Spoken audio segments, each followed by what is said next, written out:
Welcome guys, welcome back to another video. I hope you have a great day guys. Welcome to Miko's Corner once again. Mikori, uh, your host. Today we're gonna do a third reaction, because the past few weeks I've been neglectful, only one video a day, you know. I had a very fucked up, sleeping schedule where I would wake up way too late and all the sun will go down. I don't have a lamp here or a light to, I need to buy a light. Um, so now today, third video in a row. Today we're gonna do a reaction on the World War II Navy comparison, fleet evolution. I'm gonna guess of the major countries between 1939 and 46. It's gonna be very interesting. I know that the major navies, the major naval wars happened in the west, in the east, on the in the Pacific, I should say. In the Western Front, I'm not aware of that many naval battles. I'm sure there were. I mean, I remember the British ended up firing upon French vessels when they surrendered. It was a whole thing. I think it was in Algeria. Anyways, that was basically my overall knowledge on the subject. I'm sorry I'm talking too much. If you like this reaction, leave a like and subscribe. And I'll see you guys at the end. Let's go. This video will tell you about how the composition, number, and ratio of primary ship types that belong to the rival superpowers of World War II changed battleships, cruisers, destroyers, aircraft carriers, and submarines. Okay. The British Royal Navy had 328 ships in their service at the point that war broke out. Combat-ready ships grouped into task forces were distributed across the entire world. Okay, let's see here. Jesus Christ, they're the top dogs. I'm gonna guess. So North Atlantic, North Sea, English. So majorly the ships are in the Atlantic and the Mediterranean. Indian Ocean, they have very few, and China's coastal waters, they have a few. They have a lot of submarines in China. In the European waters, the Royal Navy was allied with the French Navy, which was the second largest in the world and comprised of 174 ships. The Force de Raid Squadron included the most modern battleships, cruisers, and destroyers. Their task was to fight against enemy raiders in the Atlantic Ocean, and the squadron was based in Brest. Another task force was deployed in the Mediterranean Sea. Some ships were also moored at bases on the shores of the Atlantic Ocean, the English Channel in Dakar, and the Indian Ocean. The main adversary of Great Britain and France in the European naval theatre of war until... Yeah, submarines. The submarines, the U-boats are so... they never had an aircraft carrier. That's interesting. But their submarines, they're synonymous with the Germans. June 1940 was the German Navy, the Kriegsmarine, comprising 103 ships. Yeah, a pretty good navy. To grow the number of ships in service and enhance them, the shipbuilding industries of the countries that took part in the conflict had shifted to a prolonged workday by the start of the war and worked tirelessly to supply their country's navies with new ships throughout the entire war. The balance of naval forces was also affected by the changing nature of ground warfare. In June 1940, France capitulated and its navy ceased all active combat. The same month, Italy joined the war with its navy, which was primarily based in the Mediterranean Sea and comprised two... Whoa! Where did this come from? I mean, the Italians have a huge navy. They have an insane... What the hell? I didn't know that. I mean, it's logical. They're in the center of the Mediterranean. They have a lot of ground to cover. Because whenever I think about, I didn't know they had a big navy. You think about the Italians. What do you think? They can barely take over Serbia and and Greece. They're a pathetic army. That's what you think about. You think they fuck up. They're the fuck ups of Europe. But apparently, we have a big navy. 261 ships. Great Britain had to fight against them with their Mediterranean fleet, based in Malta and Egypt, and with Task Force H in Gibraltar. This task force replaced the French Navy, which had ceased fighting in the war. Their objective was to control the western part of the Mediterranean Sea. By that time, Germany had commenced mass production of submarines to combat the British Navy. In the spring of 1941, the USA approved a Lend-Lease program. To facilitate this, the government organised large-scale construction of transport ships to carry goods to Great Britain. In August 1940, Brand new battleship Bismarck joined the Here we Kriegsmarine. go. The ship set off on her first combat raid against enemy transport communications, together with heavy cruiser Prince Eugen, at the end of May And they sunk 1941. The British dispatched 65 ships to intercept. Which ship they sunk? Prince of Wales, I think. I think I'm fucking wrong. And destroy her. Battle cruiser Hood was Hood! lost Yeah. during the course of action. I was close. During Prince the of second Wales, half Hood. of 1940 and for the entirety of 1941, the Royal Navy single-handedly battled against the German and Italian navies across a vast area that stretched from Iceland to the Cape of Good Hope. Well, you know, the Germans put all their, they saw something that worked. The submarines, they're like, we're going all in. In There's June so many 1941, subs. the USSR joined World War II. In June 22, 1941, the Soviet Navy had 272 ships in service, grouped into 4 fleets. I'm sorry I'm pausing, but what the dude, I've never heard about you think Russia, you don't think huge navy, you think manpower. What the this is insane. They went insane with the subs as well, even more so than the Germans. Due to the fact that the war between the USSR and Germany was primarily ground-based, the main objectives of the Soviet Navy were supporting the coastal flanks of their ground troops and intercepting enemy communications. What the Soviet fuck? warships were also involved in protecting military cargo convoys crossing from Great Britain to the ports of Murmansk and Arkhangelsk, in close cooperation with the Allied navies. At the cost of tangible losses, the Soviet Navy ensured the safety of maritime trade routes and the success of ground operations. In December 1941, the Japanese aviation offensive on the US naval base in Pearl Harbor forced the Americans to join World War II. On December the 7th, 1941, the Imperial Japanese Navy comprised 238 ships. Huge. The US Navy had Huge. Let's pause. So they have aircraft carriers. So right away they're much more superior to the European navies, because their whole identity is based in the navy. You don't think Japan, you think huge army. I mean, they had a huge army, they were very successful on land, but huge navy as well. They had how many? 6 aircraft carriers, not so many subs, a lot of destroyers though. 345 ships in service at the moment they joined the war. 3 days after the attack on Pearl Harbor, Japanese aviation sent British battleship Prince of Wales to the bottom, as well as battlecruiser Repulse in the South Prince of Wales! That wasn't so far away. China Sea. I was Great like, Britain declared I'm sure I heard that name somewhere. There you go. There you go. war on Japan in response to this.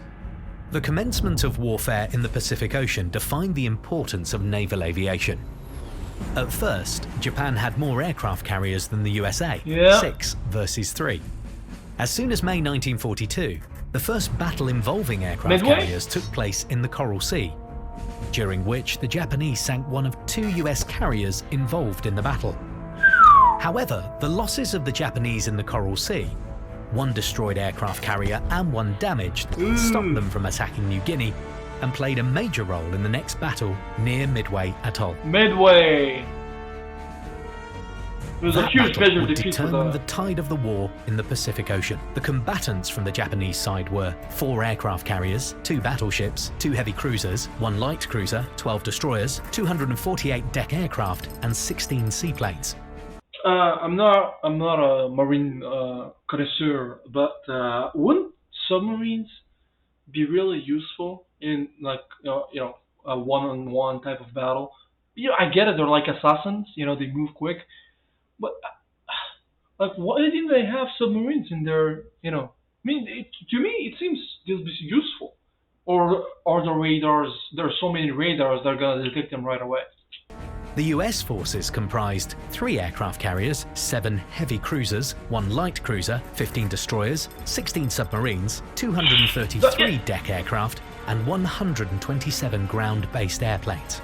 Yeah, well, they had... During the 3-day battle, the Imperial Japanese Navy lost all of their aircraft carriers. I mean, they had... It's not 42-21, relax. The Americans make this seem like we won Midway, and they make movies about 42-21. I could win that. Okay? 148 airplanes, and a heavy cruiser. They got The fucked. Americans lost aircraft carrier Yorktown, 150 airplanes, and a destroyer. The year 1942 was marked in European waters by Allied naval activities focused on protecting convoys in the northern Atlantic Ocean, including Arctic convoys, fighting along communication lines in the Mediterranean Sea, and landing troops in North Africa. Germany had increased their number of submarines over that period, which allowed them to attack Allied convoys in the northern Atlantic Ocean successfully.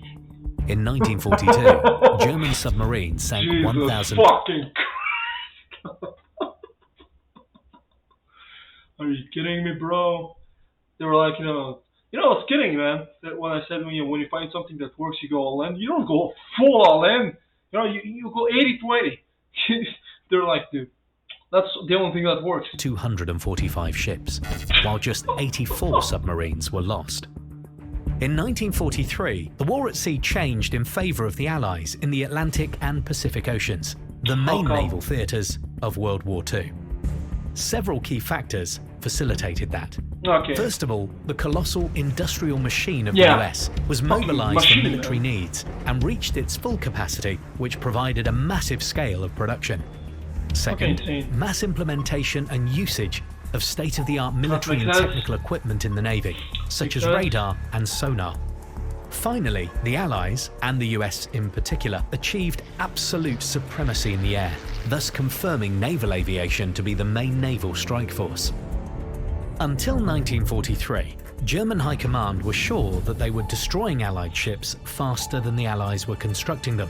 That was true during the initial stages of the Battle for the Atlantic. Whoa, really? The efficiency of submarines was very high. A single submarine could destroy 4 ships on average during a single combat raid, and submarine construction rates were quite high in Germany.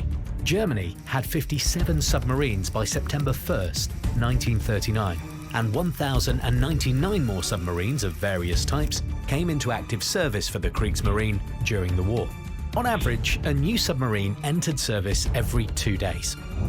At the same time, the construction rates of new transports, primarily in the USA and Canada, had also increased. By 1943, an average of 3 ships were put afloat every day. Convoy. What the hell happened here? What the hell happened? What's this jump? What, 165 to 2,000? Protection had been also improved. Special escort and anti-submarine ships were mass-produced in Great Britain, the US and Canada. In 1943, Italy capitulated, and their navy ceased to pose a threat to the British forces in the Mediterranean Sea. In December of the same year, German battleship Scharnhorst attempted an attack on a convoy travelling to the USSR. She was destroyed by British ships. From that moment on, the Kriegsmarine were left with just a single battleship, Tirpitz, which was destroyed by British aviation in 1944.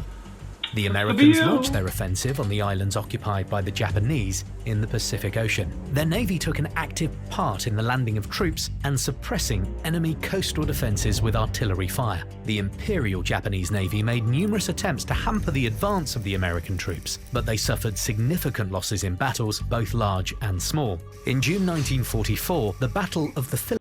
Okay, I'm seeing a pattern here. Why don't they have submarines?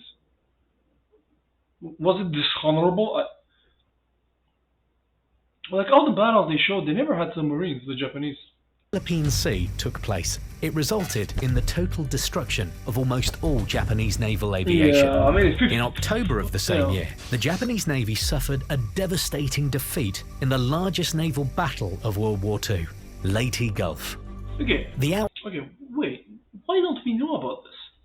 Why don't we know about this?